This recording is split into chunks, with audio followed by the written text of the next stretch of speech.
নমস্কার দর্শক বন্ধুরা, আমি দীপান্বিতা। আজ আমি আপনাদের রান্না দেখাবো ইয়ামি দই চিকেন। এটা খেতে অসম্ভব টেস্টি হয়। এটা রুটি, লুচি, নান, পরোটা, পোলাওর সঙ্গে খেতে দারুণ লাগে। আশা করছি আপনাদের সকলের আজকের এই রেসিপিটি ভালো লাগবে, আর গরমের সময় এই দই চিকেন খেতে অসম্ভব ভালো লাগবে।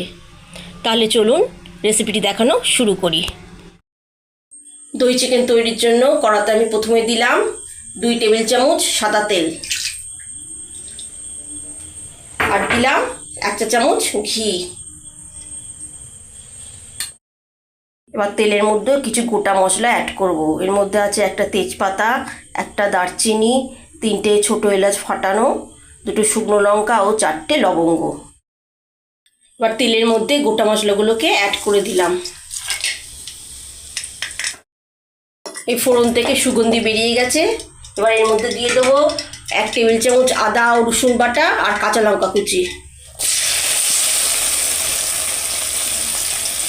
আর দিলাম 2টি মাঝারি সাইজের পেস্ট করা পেঁয়াজ বাটা, আগে থেকে বেটে রেখেছিলাম।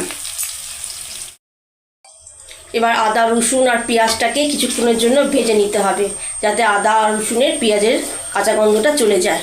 আর এখানে আমি 8টা কাঁচা লঙ্কা কুচি দিয়েছিলাম, আর ঝালটা নিজেরা স্বাদ অনুযায়ী দেবেন। পেঁয়াজ, আদা, রসুনটাকে 7 মিনিটের মতো ভেজে নিয়েছি। এবার এর মধ্যে দিলাম 1 কিলো চিকেন।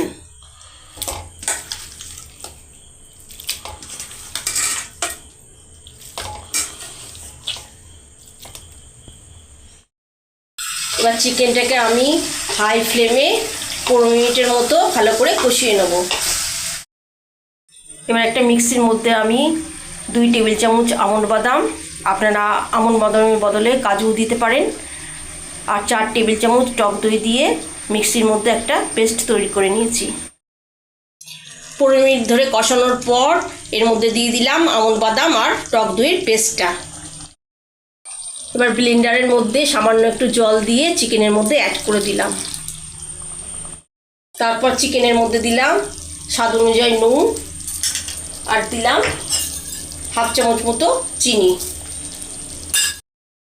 এবার চিকেনের মধ্যে কিছু গুঁড়ো মশলা অ্যাড করব। প্রথমে দিলাম 1 চা চামচ জিরে গুঁড়ো, আর দিলাম ধনে গুঁড়ো। এবারে দিলাম গোলমরিচ গুঁড়ো 1 চা চামচ। এগুলোকে সব একসাথে চিকেনের সঙ্গে মিশিয়ে দিলাম, আর ধনে গুঁড়োটাও 1 চা চামচ দিয়েছিলাম। চিকেনটাকে সমস্ত কিছুর সঙ্গে মিশিয়ে নেওয়ার পর এর মধ্যে দিয়ে দিলাম 1 কাপ মতো উষ্ণ গরম জল। এবার চিকেনটাকে কভার করে গ্যাসের ফ্লেমটাকে একদম লোতে দিয়ে এটাকে 10 মিনিটের মতো রান্না করব। তবে মাঝে মধ্যে 1-2 বার নাড়াচাড়া করে দিতে হবে, যাতে নিচে না লেগে যায়। 10 মিনিট পর চিকেন থেকে ঢাকাটা সরিয়ে নিলাম। এবার দেখছি চিকেন থেকে বেশ খানিকটা জল বেরিয়ে গেছে। এবার দেখছি জলটা শুকিয়ে তেলটা পুরো আলাদা হয়ে যাচ্ছে। ততক্ষণে আমি চিকেনটাকে 7 মিনিটের মতো কষিয়ে নেব। 7 মিনিট ধরে কষানোর পর দই চিকেনটা আমার এবার কমপ্লিট হয়ে গেল। এবার আমি এটাকে গরম গরম সার্ভ করব।